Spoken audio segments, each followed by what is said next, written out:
Do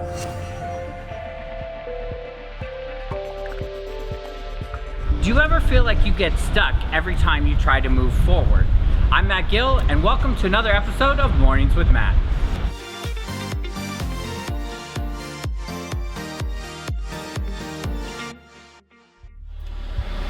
Oftentimes when we think about being stuck, we look at our external situations, like where we live, our financial situations, but a lot of times being stuck has to do with things that are going on internally. And a lot of times it's because there's something that we need to forgive. Forgive ourselves or forgive other people. Oftentimes we hold ourselves back and we blame us being held back because of things that are going on in our life, like we don't have enough money, or where we live, or the people that are in our lives. And many times it's not the external situations that are going on, but it really has to do with what's happening inside. It's an internal conversation. Like, I want you to think back for a moment of times that you've lived in past hurt, past frustration, like old betrayals that still come up for you.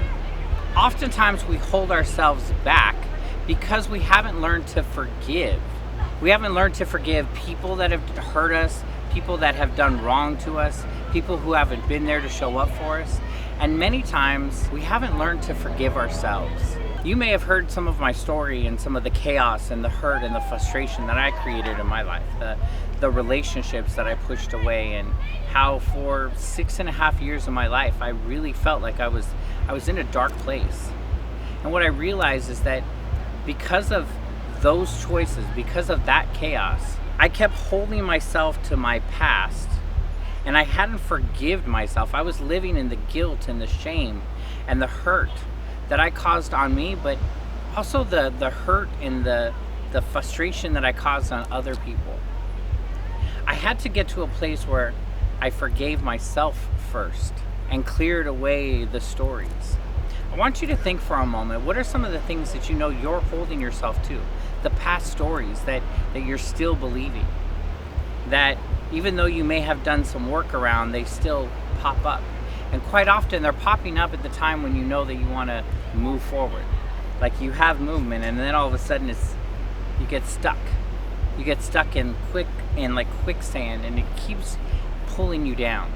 I had to get to a place where I learned to forgive myself. And I want to ask you, what do you need to forgive yourself for? When you think about forgiveness, when we think about forgiving other people, or we think about forgiving ourselves, we think there's no way I can forgive myself, or there's no way I could forgive them.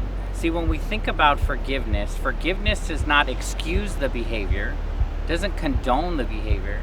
What forgiveness does is create new space for new possibilities in moving forward, in being who we're designed to be.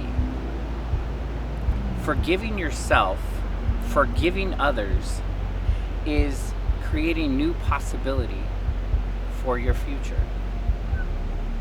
As you go through your week, I want you to think for a moment, who are one or two people that you know you can forgive? Is it somebody from your past? Is it a mother, a father? Is it a husband, a wife, an ex-husband, an ex-wife, a friend? Or is it yourself? And I want you to take a bold step. And I want you to write a letter to them. Write a letter to them in a way of appreciation and forgiveness. When I did this exercise, I had to do this with me first. As I shared, I had created so much hurt and was carrying a lot of guilt and shame, and so I had to learn how to, number one, just appreciate myself again. So I wrote a letter to myself and I said, Matt, what I appreciate about you is your willingness to continue to push forward. What I appreciate about you is that even in the hard times, you try to find the light at the end of the tunnel. What I appreciate about you is that you seek to learn and you desire to learn. You want to keep growing. You want to keep pushing forward. What I appreciate about you was that you never gave up. What are some of the things that you can appreciate about yourself or the person that you need to forgive? And then, once you feel a sense of appreciation, and it may be difficult, because we all have some people in our lives that it may be difficult to forgive. But I want to encourage you to challenge yourself, push yourself. What can you appreciate about them? And then move into, I forgive you for it. For me, again, it was, Matt, I forgive you for silencing your voice when you wanted to speak up. I forgive you for saying yes when you really wanted to say no. I forgive you for saying no when you wanted to say yes, but you were too scared to say yes.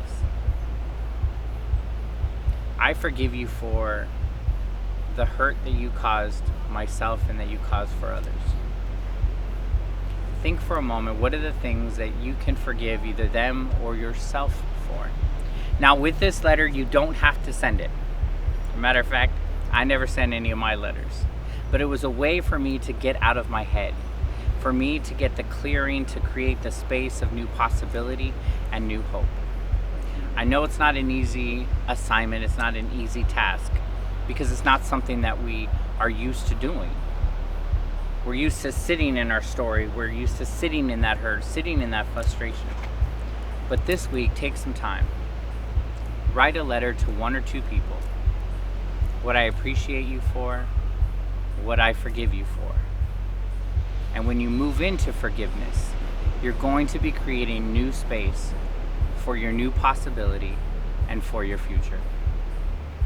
So this conversation is not a monologue, this is a dialogue. This is designed for me to share my story and you to share yours. So let me know, who are some of the people that you're gonna write your letter to? And even if you're not ready to write it yet, if you could